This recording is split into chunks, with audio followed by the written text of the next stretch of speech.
সিরাজগঞ্জের ভাটপিয়ারী এলাকায় অসময়ে শুরু হয়েছে যমুনা নদীর ভাঙন। ভাঙনের কারণে নদীগর্ভে বিলীন হয়ে যাচ্ছে শত শত বিঘা ফসলি জমি। আতঙ্কে দিন কাটাচ্ছেন নদী পাড়ের অসহায় মানুষগুলো। এলাকাবাসী বলছেন, ভাঙন রোধ না হলে হুমকির মুখে পড়বে স্কুল, মাদ্রাসা সহ বিভিন্ন শিক্ষা প্রতিষ্ঠান। এদিকে পাউব কর্মকর্তা জানান, জিও ব্যাগ ফেলার পাশাপাশি ভাঙন রোধে বিভিন্ন ধরনের পদক্ষেপ গ্রহণ করা হয়েছে।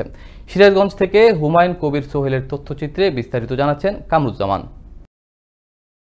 সিরাজগঞ্জ সদর উপজেলার খোকসাবাড়ি ইউনিয়নের ভাটপিয়ারী এলাকায় অসময়ে শুরু হয়েছে যমুনা নদীর ভাঙন। এতে ইতিমধ্যেই বেশ কিছু ফসলি জমি নদীগর্ভে বিলীন হয়ে গেছে। বর্ষা মৌসুম আসার আগেই নদী ভাঙন শুরু হওয়ায় আতঙ্কে দিন কাটাচ্ছেন যমুনাপাড়ের অসহায় মানুষ। স্থানীয়রা বলছেন, গত কয়েক সপ্তাহ ধরে দফায় দফায় নদী ভাঙনের কারণে বেশ কিছু কৃষি জমি নদীগর্ভে বিলীন হয়ে গেছে। এতে হুমকির মুখে পড়েছে উপজেলার ফসলি জমি ও স্কুল, মাদ্রাসা সহ বিভিন্ন প্রতিষ্ঠান। স্থানীয়রা বলছেন, ভাঙন রোধ না হলে শিক্ষা ও ধর্মীয় প্রতিষ্ঠান সহ শতাধিক বাড়িঘর নদীগর্ভে বিলীন হওয়ার আশঙ্কা রয়েছে। এখান থেকে ভাঙ্গে আইসা এখন বর্তমান অবদার বাদের উপর বাড়ি করে রয়েছে। আর এটাও যদি ভাঙ্গা যায় তাহলে তো আর আমার থাকার জায়গা নাই। তখন জামু কই আর এই জেলা ভাঙতেছে, এই ভাঙ্গার মধ্যে আমার থাকার জায়গা নাই। আমরা যেখানে বাড়ি করছি, আমি 3 ভাঙ্গা দিয়ে এসে এখানে বাড়ি করছি। এখন যদি এইভাবে ভাঙ্গে তাহলে আমার কোনো দাঁড়ানোর কোনো জায়গা নাই। আগে স্কুল ওই নদীর উপর ছিল আর কি, ওইখান থেকে ভেঙে দেওয়ার পরে আমাদের রাস্তার এবারে আনছে। এখন এটুকু যদি ভেঙে দেয় তাহলে এবারে আমাদের স্কুলও বিলীন হয়ে যেতে পারে আর কি, মাদ্রাসা আছে।